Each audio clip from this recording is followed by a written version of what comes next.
Isarta, la plateforme de référence pour trouver votre emploi idéal ou une formation spécialisée dans les communications, le marketing, la vente et le numérique. Propulsez votre carrière sur isarta.com. Bonjour et bienvenue à la conférence Midi Express d'Isarta. Très heureuse de vous retrouver pour la dernière de la saison. Encore une fois, vous êtes très nombreux à nous suivre et c'est certainement grâce à Myriam Gessier, la spécialiste en SEO, qui va piquer votre curiosité.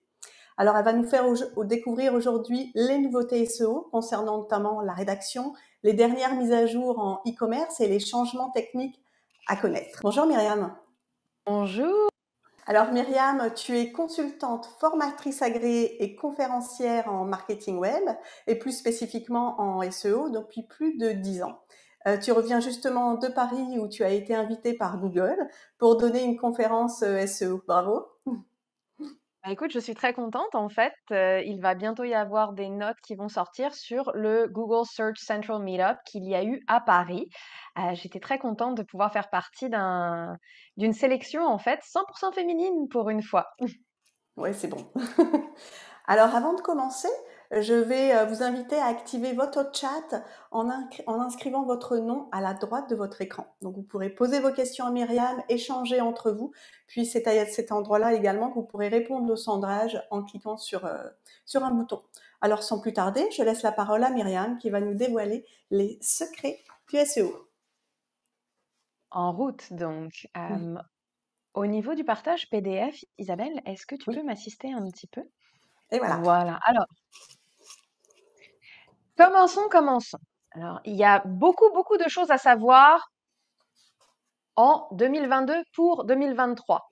Donc, j'en profite aussi pour dire bonjour à tout le monde que je vois dans le chat. Anne-Françoise, je lis ton nom et je te souhaite la bienvenue parce que je sais que tu vas pouvoir apprendre pas mal de choses et tu n'es pas la seule. Donc, on va plonger dans ce qu'il faut savoir.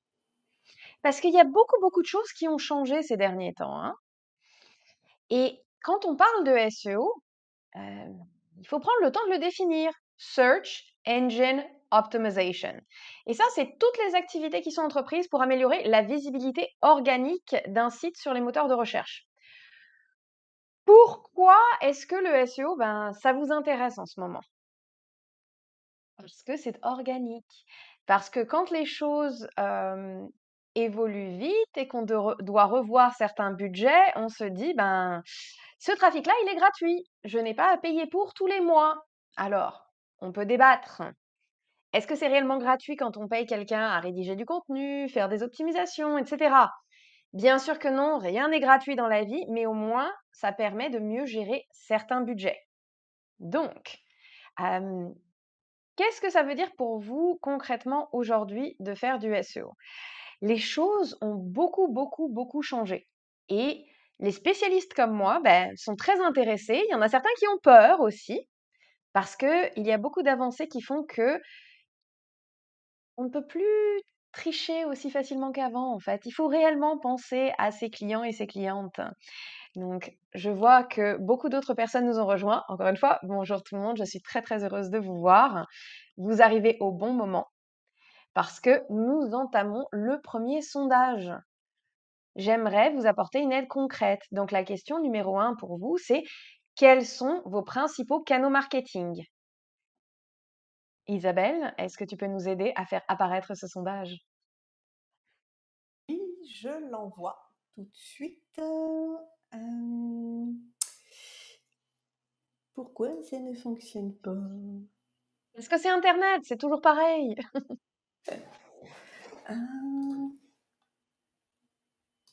Et donc, pendant ce temps-là, moi, je peux continuer à parler de ces canaux-là parce que on se rend compte, en fait, qu'il y a certains canaux, on ne s'attendait pas à ce que ça nous permette d'acquérir des nouveaux clients.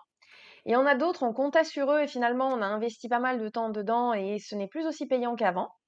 Donc, ma question, elle est légitime parce que le SEO, c'est complémentaire à pas mal d'autres canaux. Donc, par exemple, quelqu'un peut nous découvrir en cherchant une solution à un problème et finir inscrit sur l'infolettre pour en savoir plus et tout doucement, eh bien, cette cliente ou ce client va finir par convertir.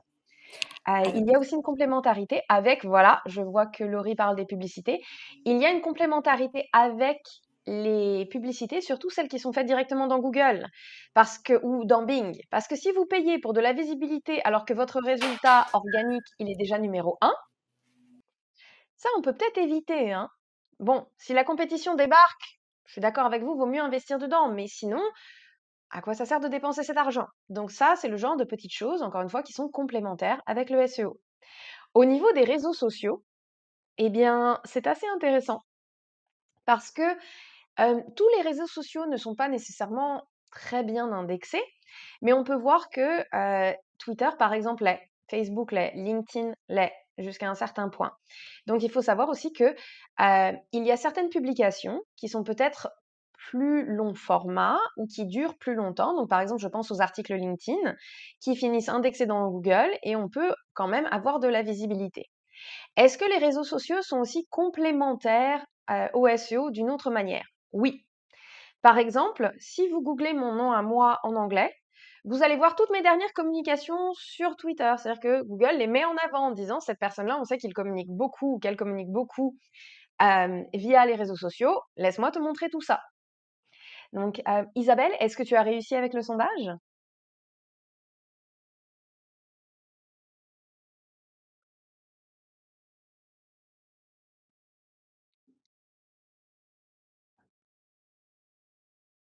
Oh, excuse-moi, j'étais sur muet. Alors, les gens ne m'entendent pas. Donc, le résultat, je ne sais pas si tu le vois, SEO 19, publicité Mhm. 16, email 13, réseaux sociaux 50. Sinon, tu peux le voir sur ta droite normalement. Ok, alors, je ne peux pas le voir, mais c'est quand même très intéressant. Donc, tout le monde investit dans les réseaux sociaux. Puis, j'ai une question additionnelle. Sentez-vous à l'aise de répondre directement dans le chat? C'est pas un sondage officiel, mais quand vous dites réseaux sociaux, de une, c'est lesquels? Et de deux, est-ce que vous faites des publicités dessus? Parce que je sais, là, on en profite, on parle entre nous, mais moi, je trouve que, par exemple, LinkedIn a toujours été très, très, très, très cher par rapport aux résultats qu'on peut avoir dans certains domaines. Il y en a d'autres où c'est très important, mais j'aime bien savoir, en fait, quand on parle de réseaux sociaux, est-ce que c'est organique ou est-ce que c'est payant? Ah, alors je vois qu'il y a du Facebook, je vois qu'il y a du LinkedIn, et voilà, donc je vois qu'il y a pas mal de monde qui se retrouve avec des publicités sur les réseaux sociaux. Donc ça, c'est assez important de bien comprendre que le moment venu de se dire ben dans quoi est-ce qu'on coupe, ça tombe souvent sur les publicités. Donc vous êtes au bon endroit pour vous tenir au courant de qu'est-ce qu'on a d'autre comme canal alternatif. Puis toujours réfléchir, bon ben comment est-ce qu'on utilise notre budget un petit peu mieux? On a le SEO qui est complémentaire, donc c'est vraiment pas nécessairement 100% des silos, hein. Alors, 2023, qu'est-ce qui nous attend? Eh bien, la même chose que depuis 2016, mais en 2016, il n'y avait pas grand monde qui en parlait. L'intelligence artificielle, l'apprentissage machine ont débarqué. La pandémie est arrivée un petit peu plus tard quand même que 2016, mais tout cela, ce sont autant d'éléments qui impactent la façon dont le SEO évolue. Et donc, quand on dit évolue, c'est que par exemple, Google est capable de voir dans les tendances quand une vague de Covid est en train d'arriver. Est-ce que vous savez pourquoi? Si vous ne savez pas, moi je vais vous le dire, c'est très très simple. Amazon et Google sont capables de le savoir. Google au niveau des recherches qui sont faites, donc dans les tendances de recherche, et Amazon dans les avis clients. Parce que dès qu'il y a des avis clients qui se plaignent que des marques de bougies n'ont pas d'odeur et que le produit n'est pas bon, ça veut dire qu'il y a pas mal de monde qui a perdu le sens de l'odorat. Et pour Google, eh bien, ce sont les recherches au niveau des symptômes. Donc, on est vraiment capable, grâce à l'apprentissage machine, de comprendre quand quelque chose arrive. Et ce n'est pas la seule chose que Google fait avec cet apprentissage machine.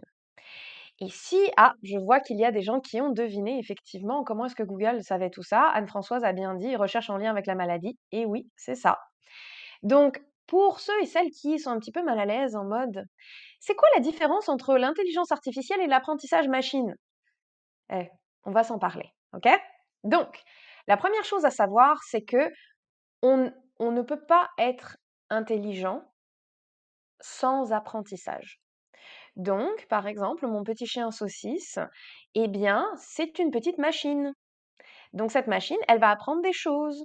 Et plus elle apprend des choses, plus moi, je la trouve intelligente, plus elle le devient réellement.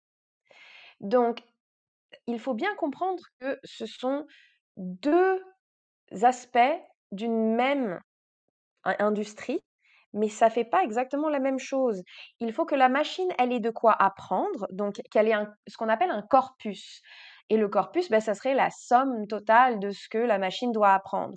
Donc on peut dire que par exemple le web est un énorme corpus, une bibliothèque aussi, un livre l'est aussi. Donc la machine, elle doit avoir matière à apprendre pour pouvoir déployer de l'intelligence et prendre certaines décisions ou tirer certaines conclusions. OK? Donc j'espère que j'ai un petit peu démystifié tout ça, parce que si vous êtes stressé entre les deux là, sachez que ça fait partie de la même gagne, mais sans apprentissage, il n'y a pas d'intelligence, mais c'est pas parce qu'il y a ce qu'on appelle le machine learning, là, l'apprentissage machine, qu'il y a intelligence artificielle. Maintenant que tout ça c'est dit, on va revenir à notre agenda. Les gros changements du côté de Google en 2022 qui vont affecter 2023, eh bien, il y a la question de la rédaction IA et Google, les dernières mises à jour en e-commerce, parce qu'il y a pas mal de choses qui ont changé, et les gros changements techniques à connaître. Donc, on va parler de tout ça. Je voulais juste tenir ma promesse. Voici l'agenda, voici ce qui va être livré. Et comment recontextualiser ça? Le but pour moi aujourd'hui, ce n'est pas de faire de vous des experts et des expertes SEO le temps d'un lunch. C'est de vous expliquer qu'est-ce qui se passe dans les coulisses, quels sont les gros changements dont vous devez être au courant pour prendre les bonnes décisions. Point. Il n'est plus possible aujourd'hui de fonctionner en SEO comme on fonctionnait il y a 10 ans, comme on fonctionnait il y a 5 ans. Produire du contenu, mettons, juste pour que les machines le positionnent, ça ne marche plus. Pourquoi? Eh bien parce que ce n'est pas aligné avec la mission de Google et vous pouvez vous douter que Google investit pas mal dans sa mission.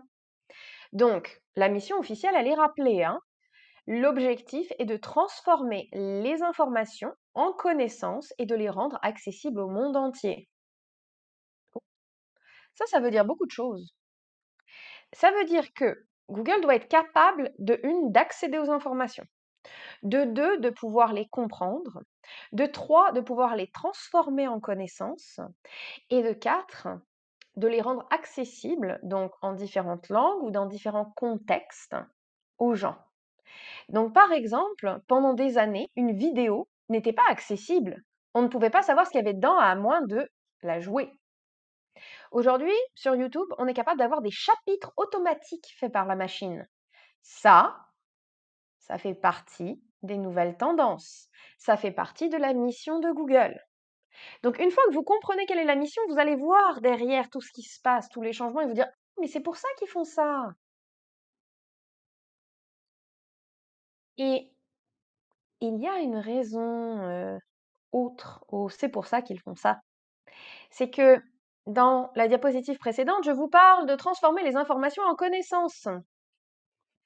Oui, alors, sur TikTok, j'ai vu une statistique d'une étude qui démontrait que un TikTok sur 3 contient un type de désinformation. Et là, je suis en train de faire la même chose. Je vous ai dit une étude que j'ai lue.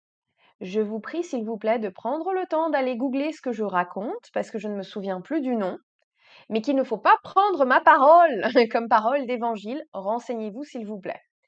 C'est littéralement ce que Google soutient aussi, en mettant en place des critères d'expertise, d'autorité et de fiabilité.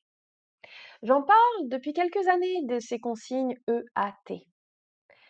Et la vérité, c'est que maintenant, au lieu de payer des humains à valider la qualité du contenu, Google a été capable d'entraîner la machine. Il y a eu un apprentissage et maintenant, eh bien, il y a une bonne compréhension de ouh, attention, ce contenu, il est peut-être pas légitime, on va éviter de le montrer parce qu'on ne veut pas se faire attaquer en justice pour des informations. Et oui, plusieurs gouvernements autour du monde commencent à demander des comptes à Google, à Facebook, entre autres, en disant, dites, la radicalisation, là, on en parle? Donc, c'est une façon de démontrer que la mission de Google, elle est annoncée, ça rentre dedans, on a fait des efforts, s'il vous plaît, au niveau légal, prenez-les en compte. Oui, je me pose toujours ces grandes questions, donc vous savez maintenant pourquoi est-ce que ça c'est là. Donc Google a annoncé cette année l'intention de faciliter l'identification des sites de confiance. Et donc, j'ai mis un petit lien vers la documentation officielle pour mettre tout ça en place. C'est qu'on peut mettre des éléments dans le code qui donnent des informations sur la marque qui possède le site. Pourquoi est-ce que c'est important? C'est que ces dernières semaines, Google a commencé à montrer des petites icônes et des noms d'entreprises. Donc là, par exemple, on peut le voir, Expedia avec les Beach Vacation Packages, eh bien, on voit qu'il y a le nom de la marque Expedia et on voit qu'il y a le logo. Donc votre marque, c'est un atout de confiance sur le web. C'est quelque chose qui a changé en 2022 très concrètement, en mode on vous fait confiance. Est-ce que vous étiez au courant de ça? N'hésitez pas à me le dire dans le chat parce que c'est le genre de choses que les gens remarquent dans les résultats, mais personne ne se pose la question de mais en fait ça, comment est-ce que c'est fait? Puis à quoi ça sert? Alors, si vous n'avez pas encore remarqué ça, Frédéric, Mylène, Nathalie et toutes les autres personnes, c'est que vous avez sûrement fait des recherches sur ordinateur en français. Ça débarque de plus en plus sur mobile en anglais avant d'être étendu au reste. Donc, Driss, par exemple, l'a déjà vu et je peux vous garantir que c'est la direction dans laquelle Google s'en va pour donner plus de confiance. Le but, c'est d'être, entre guillemets, l'anti-TikTok, de dire non, non, nous, tout est de qualité. On fait confiance à ces contenus-là. Il y a une raison pour laquelle les gens cherchent chez nous. Et pourquoi est-ce qu'il y a ce changement? Parce que Google passe de plus en plus de fournisseurs d'informations. Non, Google passe à un mode moteur de découverte. Okay, donc ça veut dire que on va vous donner des informations plutôt que d'attendre que vous les cherchiez. Donc, Marielle avait une petite question sur la discussion précédente. J'ai mis un petit lien ici dans mon PDF qui donne toutes les informations du code à mettre dans son site web pour donner des informations. Donc, c'est là. Et oui, quand j'annonce quelque chose, d'habitude, je vous montre aussi comment le faire. Sinon, c'est un petit peu une perte de temps. Donc, Google, en fait, essaye de faire compétition à Instagram, de faire compétition à TikTok. Comment ça? Eh bien, parce que la réalité, c'est que ces dernières années, ce moteur de recherche qui avait un monopole ou un quasi-monopole se trouve mis en danger, perd quelques petites parts de marché aux réseaux sociaux que la Gen Z utilise. Donc, qu'est-ce qui fait la force de TikTok? C'est cet algorithme qui est capable de deviner tout ce que vous voulez avant même que vous ayez le temps d'y réfléchir. Eh bien, Google fait ça de plus en plus aussi. Donc, par exemple, il y a Google Discover qui dit aux gens, bon, on a remarqué que toi, t'aimais les chiens, en plus, c'est juste les labradors, on va te montrer du contenu labrador. Moi, je sais que durant la pandémie, mon conjoint recevait beaucoup d'annonces comme ça, des petites notifications de Google qui disaient hey, cet article sur l'immobilier à Montréal pourrait t'intéresser, t'as cherché des choses, on va te les donner. Donc, comme je l'ai dit, Google cible de plus en plus à être là quand les gens sont sont dans une ambiance, dans une volonté, dans un mood de faire quelque chose, mais ne l'ont pas nécessairement encore tapé. Donc, on a une petite question. Est-ce que ça veut dire que Google va aller au-delà de nos termes de recherche et nous proposer d'autres options? Et oui, Anne-Françoise, il y a beaucoup, beaucoup de choses qui changent et on va s'en parler. Donc, question numéro 2 pour vous. Est-ce que vous avez remarqué les changements sur le web? Parce que là, j'ai parlé des gros changements de Google, mais il y a pas mal de gros changements aussi au niveau de TikTok, au niveau d'Instagram, au niveau de Facebook. Donc, je vous pose la question dans votre quotidien, que ce soit au travail ou en dehors, est-ce que vous avez remarqué ces changements? Ou est-ce que je suis la seule à me dire, ouh, il y a des choses qui changent là? Vois-tu maintenant le sondage? Absolument pas, mais ça ira.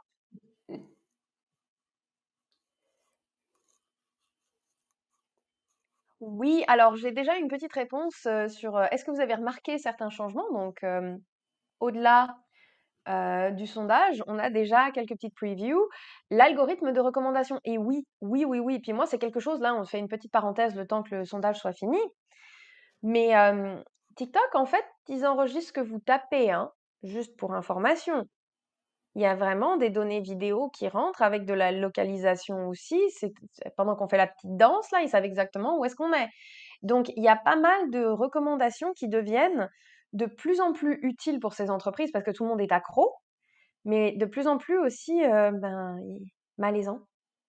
C'est super malaisant de se dire, OK, alors j'ai regardé 2 contenus sur, mettons, la dépression, puis là, tu me montres que ça non-stop.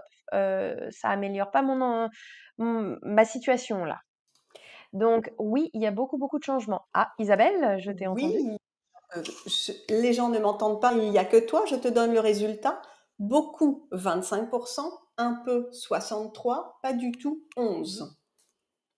Parfait. Alors, on m'a dit dans l'oreillette que, il y a pas mal de monde qui a remarqué un peu de changement. Alors sachez-le, pour ceux et celles qui ont remarqué beaucoup, donc 25 d'entre vous, oui, vous avez raison. Vous avez raison, point. Il y a eu énormément de changements avec, les mises à jour au niveau de, l'apprentissage machine et l'intelligence artificielle. Pour ceux et celles qui ont dit: on en on en sent un petit peu», essayez de prêter un petit peu plus attention et vous allez voir que le un petit peu, en fait, c'est beaucoup de un petit peu qui s'accumulent. Et c'est ça l'importance, en fait, de ces changements, c'est que c'est incrémental, c'est petit à petit, mais la machine, elle est capable de faire beaucoup de choses qu'on ne pouvait pas espérer faire en tant qu'être humain avant. J'ai vu aussi quelques petites, ah! On me dit qu'on entend aussi Isabelle, parfait.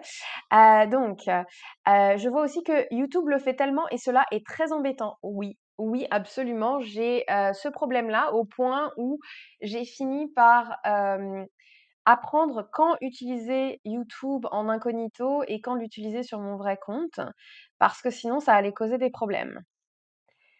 Bon, alors continuons parce qu'on a quand même pas mal de choses à se dire.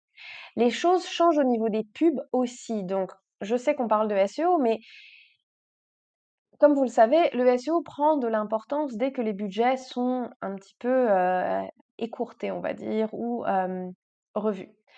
On peut maintenant facilement gérer les paramètres de confidentialité des pubs, choisir les marques et les catégories qu'on aime pour impacter les pubs servies sur YouTube, Search et Discover. Et vous allez me dire, bah ouais, mais bon, qui a le temps de faire ça, etc. Et je vais vous dire, ouais, si vous avez déjà acheté un chat ou eu un bébé récemment, vous savez que les publicités ne s'arrêtent pas même après l'heureux événement et que des fois on aimerait le signaler. Eh bien, il n'y a pas que ça en fait. Donc il y a pas mal de monde qui est capable maintenant de dire j'aime cette marque et je veux en savoir plus. D'où le on fait confiance aux marques dont j'ai parlé. Mais il y a aussi cette notion de on remet un petit peu le pouvoir dans les mains des gens et ça risque d'impacter en fait, le monde de la publicité tellement que, pour certaines marques, ça devient très, très intéressant de se poser des questions SEO. Qu'est-ce qui change au niveau de Google? Ben, Google Translate, mais en mieux. Vous avez peut-être jamais entendu parler de MUM, M-U-M. C'est, une utilisation de l'intelligence artificielle de Google qui est fantastique. Pourquoi? Parce que si je cherche la recette, de grand-mère hongroise pour telle et telle recette que je veux envoyer à mon amie à Toronto qui, elle, ne parle qu'en anglais, eh bien, je peux maintenant. J'ai pas besoin d'espérer tomber sur un blog d'une américaine ou d'une canadienne qui a traduit cette recette et qui maintenant va utiliser, je sais pas, du ketchup à la place du paprika. Ça, c'est le genre de choses où on peut maintenant accéder à des contenus qui sont dans une autre langue et Google va nous traduire le site web. Non seulement Google va le traduire, mais réfléchissez une seconde, il va être capable de traduire, positionner ça dans les résultats et vous le livrer. C'est intense, c'est-à-dire que pour n'importe quelle personne qui s'en va au Japon en ce moment, eh bien, félicitations, vous êtes capable de faire pas mal de choses sans savoir parler japonais. On peut avoir beaucoup de réponses aussi, donc ça c'est très utile. Si vous êtes par exemple dans le secteur du tourisme et que votre site est seulement en français et que vous avez beaucoup beaucoup de touristes anglophones, ça va vous aider ça. Donc, qu'est-ce qui change énormément par rapport à l'arrivée de Mom. C'est que Google a développé une méthode d'apprentissage automatique qui s'appelle le Zero Shot Machine Translation. Donc, pourquoi est-ce que c'est Zero Shot? C'est que la machine, elle est capable d'apprendre une nouvelle langue sans jamais voir une traduction directe. Ça veut dire que la machine, elle n'est pas impactée par les biais de traduction humaine qui ont été choisis. Donc, imaginez à quel point c'est révolutionnaire de pouvoir dire, en fait, je suis capable d'apprendre une langue sans jamais apprendre de traduction offerte par quelqu'un d'autre. Donc, il y a pas mal d'évolutions. Est-ce que j'ai certaines critiques à cet égard? Oui, bien sûr. Tout n'est pas toujours parfait, mais c'est vraiment, vraiment impressionnant.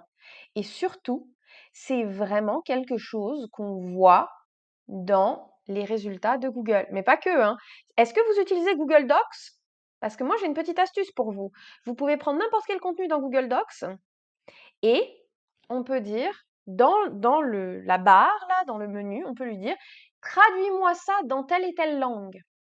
Et ce que je trouve très, très intéressant, c'est que parfois, les contextes culturels vont être saisis, parfois, ça se développe un petit peu plus, ça met un peu plus de temps. Je vois aussi la question, est-ce que c'est comme un compétiteur direct de l'outil DeepL? Absolument, Jessica, c'est exactement la même chose. Il y a des choses que DeepL fait mieux, à mon avis, pour des raisons d'apprentissage machine, dont je pourrais discuter peut-être avec quelqu'un si vous êtes intéressé sur LinkedIn, hein, plus tard. Mais je dois dire que les deux technologies sont très intéressantes. Si c'est pour mon travail à moi, je préfère DeepL. Si c'est pour aller vite, pour trouver des informations sur le web, bien entendu, ça va être Google. Si c'est pour aller vite et traduire un document vite fait dans Google Docs, ça va être avec la technologie de Google. Donc maintenant, j'aimerais quand même aussi vous parler des images. Vous vous souvenez là? Rendre les informations, les transformer en connaissances, qu'on va rendre accessibles à tout le monde. Bah, une image vaut mille mots, mais pendant très longtemps, une image, ben, c'était pas facile à indexer, hein. C'était pas facile à positionner. Donc, ma première question pour vous concernant les images, c'est est-ce que vous avez déjà utilisé Google Lens? Donc, c'est notre dernier sondage d'aujourd'hui. Si vous ne l'avez pas utilisé et que vous avez un petit peu de malaise à le dire, non, dites-le. Genre, c'est pas tout le monde qui a accès à cette technologie, numéro un. Numéro 2, c'est pas tout le monde qui est au courant que ça existe parce que, alors, Google, ils sont bons à vendre des pubs, mais ils sont pas toujours bons à communiquer sur leur techno, hein. Alors Myriam, j'ai lancé le sondage et apparemment on m'entend, donc Oui. c'est bon. Donc là, je vois aussi qu'il y a quelques personnes qui nous répondent en live en disant non. Eh bien, vous allez découvrir quelque chose que vous allez adorer. Voilà, alors Jessica, quand tu dis je ne sais même pas c'est quoi, je m'attendais à ce que des gens disent ça parce que Google est vraiment nul en promotion. Mais vraiment. Donc, Google Lens, c'est quelque chose qu'on trouve de très très utile une fois qu'on apprend comment l'utiliser. C'est sorti quand même il y a quelques années, mais là, Google a construit par-dessus grâce à l'apprentissage machine, grâce à l'intelligence artificielle. Donc, Isabelle, est-ce que le sondage Oui, tout est à fait. clos? Alors oui, 21, non 68 et je ne sais pas 9. Alors, on a une grosse majorité de gens qui disent non ou je ne sais pas, c'est normal. C'est que Google Lens, c'est quelque chose qui est embarqué dans les téléphones Android, mais pas que maintenant. Euh, on peut littéralement prendre une photo d'une fleur à Montréal et Google va dire, cette fleur-là, c'est tel et tel type de fleur et tu peux en trouver là et c'est en vente.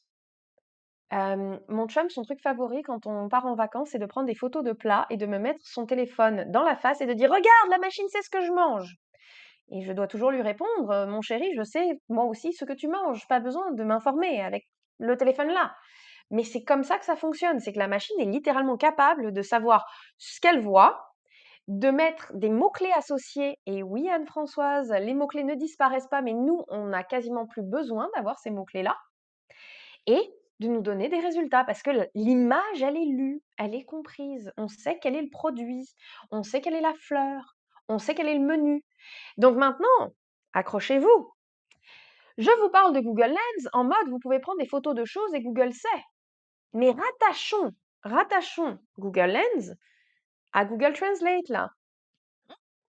Donc, ça veut dire que si je prends une photo d'un menu en japonais, je peux avoir une traduction en direct fournie par mon téléphone de qu'est-ce que je suis en train de lire. Est-ce que vous avez déjà utilisé cette fonctionnalité-là?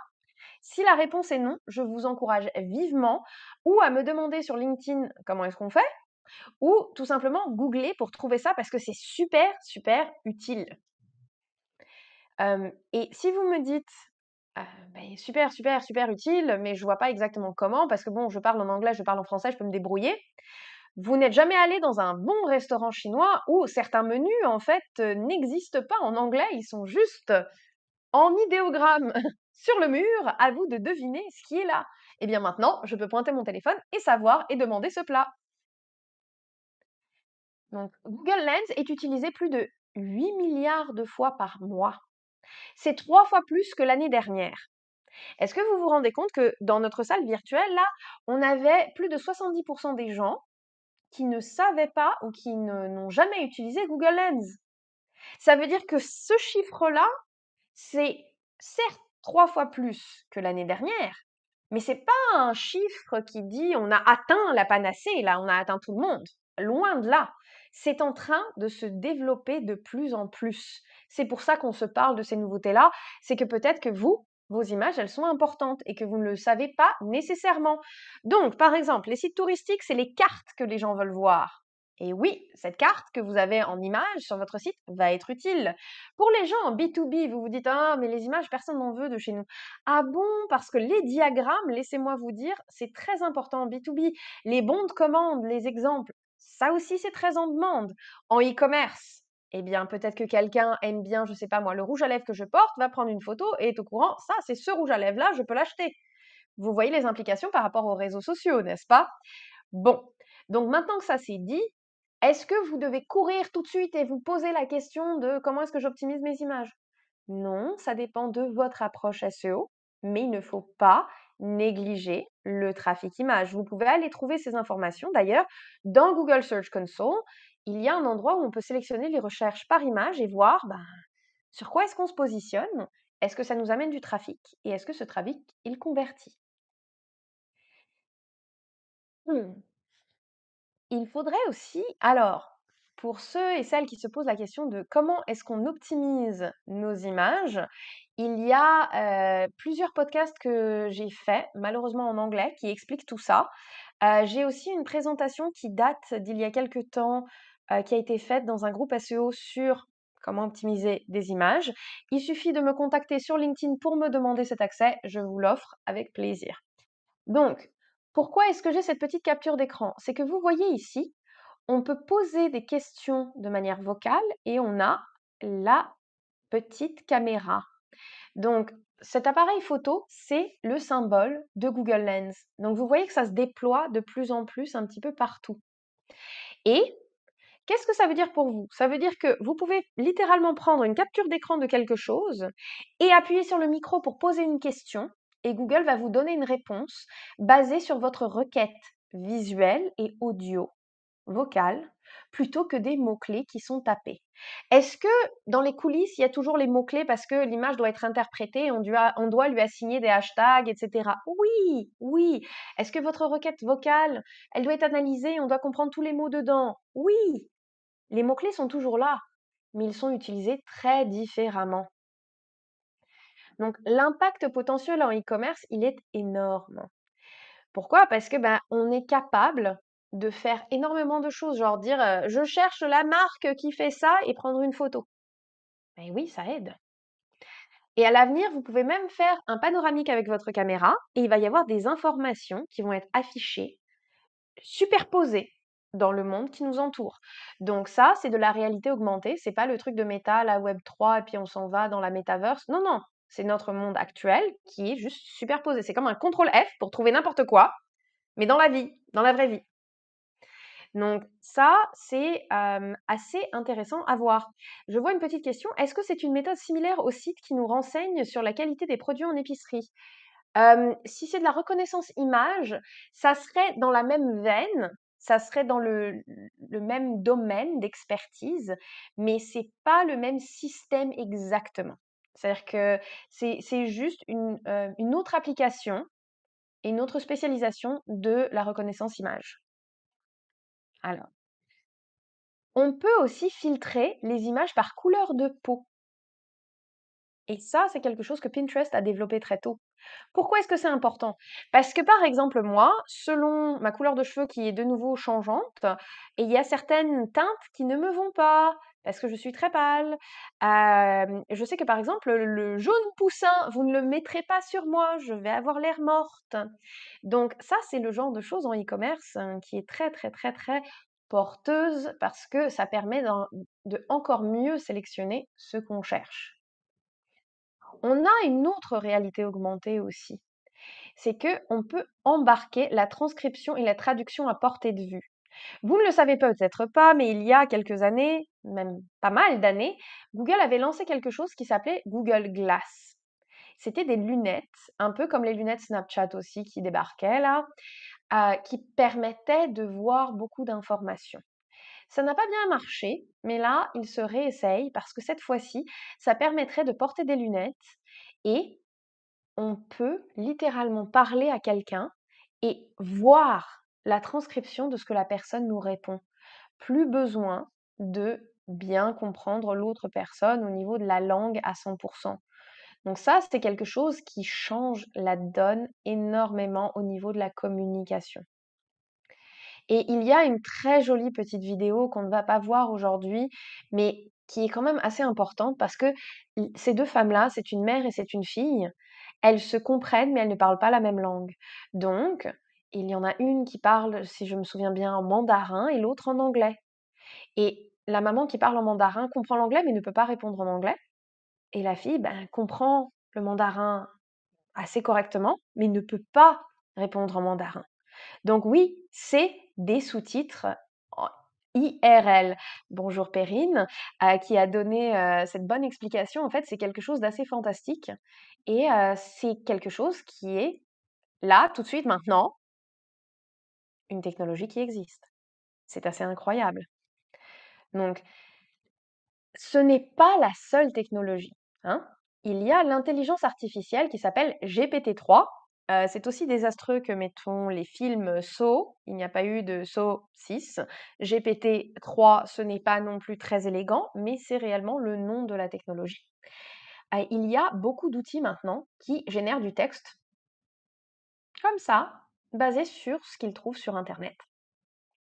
Mais Google n'aime pas ça, en disant officiellement que s'ils reconnaissent des contenus qui ont été rédigés par des machines, eh ben, ces contenus-là ne se positionneront pas bien. Sauf que il y a une différence dans l'application et la théorie. La théorie, c'est très bien, mais Google aussi utilise cette intelligence artificielle pour rédiger des contenus. Donc, vous comprenez bien que un petit peu une situation ironique. Il y a beaucoup de sites qui se sont essayés et qui ont produit masse de contenus, des milliers et des milliers de contenus très rapidement et qui se sont très bien positionnés et avec les mises à jour subséquentes qui ne se positionnaient plus du tout. Pourquoi?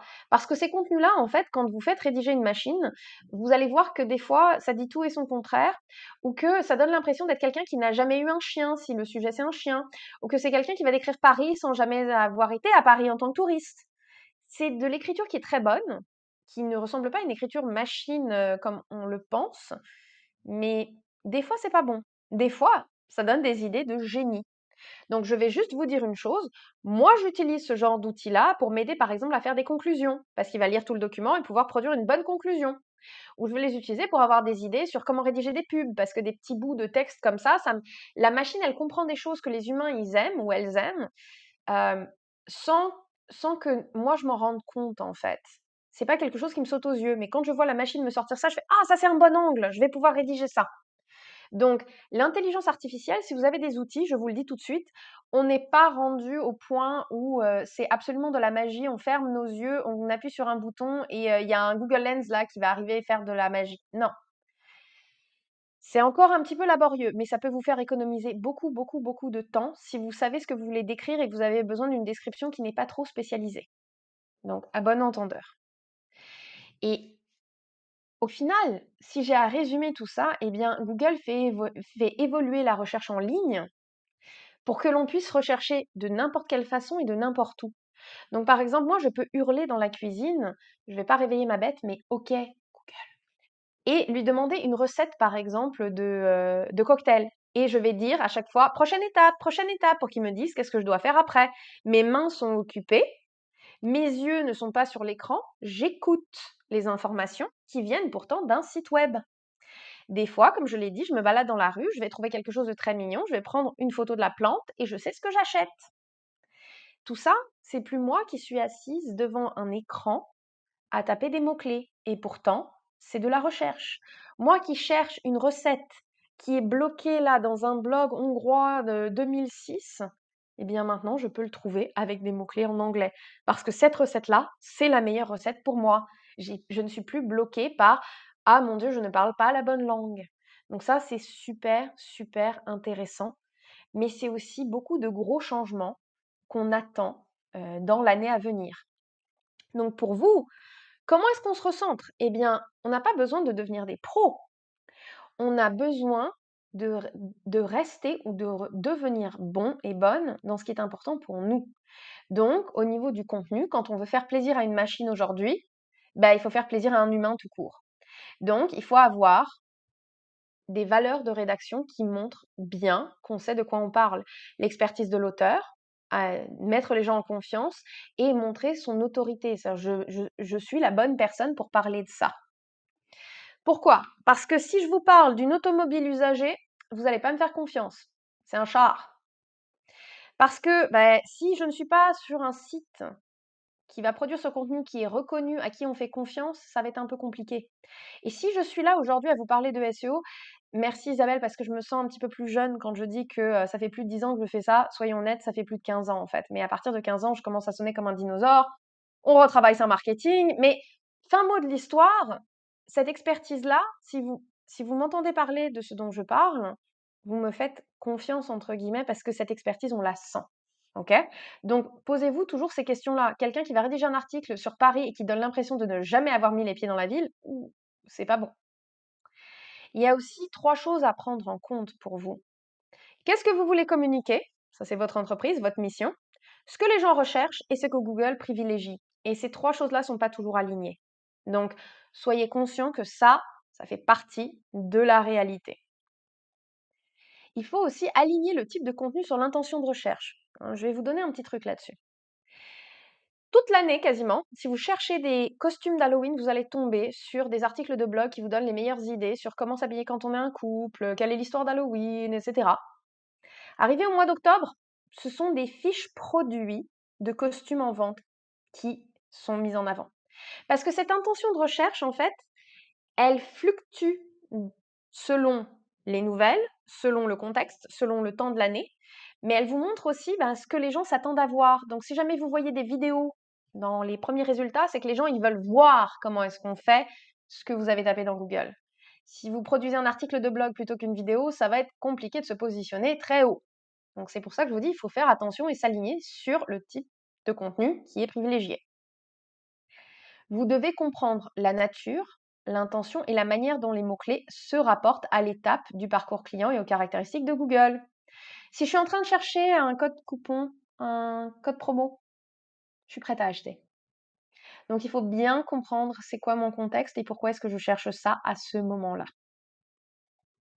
Et quand Google ne saisit pas l'intention de l'utilisateur, Google va positionner l'interprétation dominante en premier, commune en second et mineure tout en bas.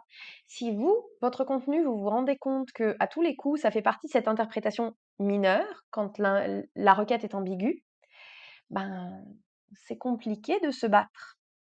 Mais est-ce que ça veut dire que vous allez toujours rester l'interprétation mineure? Non.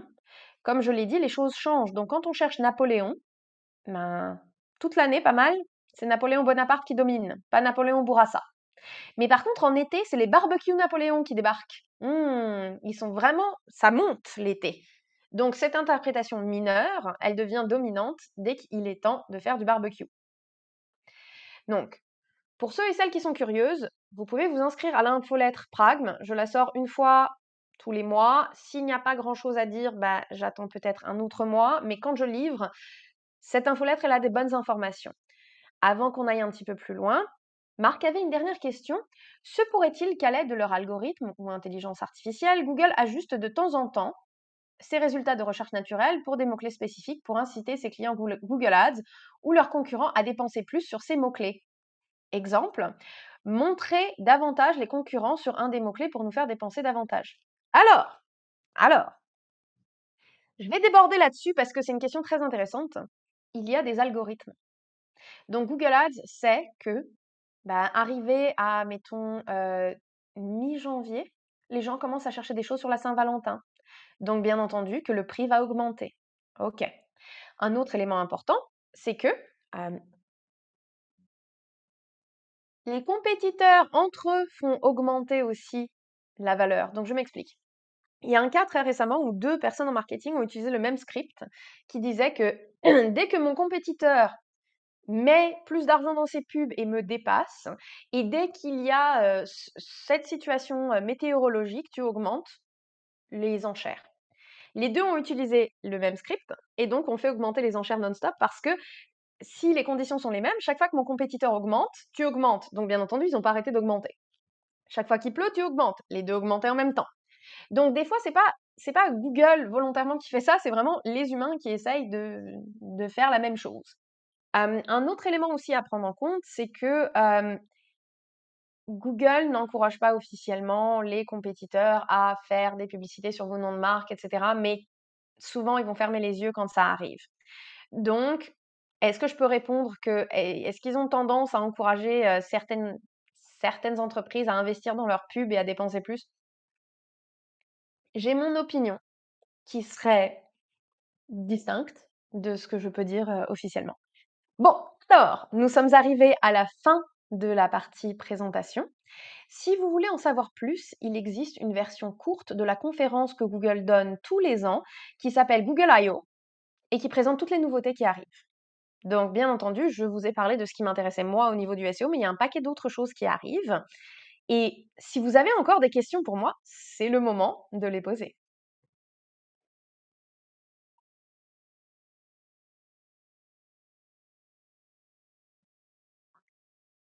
Ah, j'ai oublié de vous dire une dernière chose pendant que les questions sont en train d'être préparées. Si vous voulez en savoir plus et si vous voulez savoir comment faire concrètement, comment faire du SEO concrètement, donc pas juste de la théorie, pas juste du moi qui vous explique, ah, le futur est déjà là, vous pouvez voir la liste de mes formations qui arrivent bientôt. Alors, je vais les partager, Myriam, comme ça va être simple. Et il faut savoir que, comme je l'ai dit, le SEO, c'est quelque chose qui se fait vraiment selon votre industrie, selon la maturité de votre entreprise, selon beaucoup d'autres choses. Si vous êtes seul à faire tout ça, ou si vous êtes une équipe ou si vous avez une agence, les conditions sont très différentes. Donc, au niveau des formations, bah, si vous voulez connaître les bases, si vous êtes un rédacteur ou une rédactrice ou stratège de contenu, ou si vous êtes quelqu'un qui a une boutique Shopify, c'est pas la même game. Donc, le but du jeu, c'est de vous donner ce dont vous avez besoin, quand vous en avez besoin, et de vous économiser du temps, de la douleur, et bah, on espère aussi des ressources. Alors, je voulais te remercier, Myriam. Vraiment, c'était hyper intéressant et drôle également. Alors, bon, bah, comme disait Myriam, elle donne les formations SEO chez Isarta. Donc, le SEO, les bases, le 2 novembre. SEO pour les rédacteurs, le 8 novembre. Et SEO intermédiaire avancé, le 16 novembre. S'il n'y a plus de place, elles seront de retour en février. Vous pourrez également vous inscrire. Il y a également SEO Shopify uniquement en privé si vous voulez aller plus loin avec Myriam. Je suis très très heureuse de voir en fait tous les retours dans le chat. Merci beaucoup tout le monde. Oui, bah alors exactement. On vous remercie également de votre présence, la présence de Myriam. J'espère que ça a été enrichissant pour tout le monde. Et puis, bah, on se donne rendez-vous en janvier 2023 avec pour la prochaine conférence Midi Express. Ça sera donné avec Christophe Mayen. il sera question de gestion et de communication. Alors, on vous remercie et puis bonne fin de semaine. À bientôt. Au Au revoir. revoir.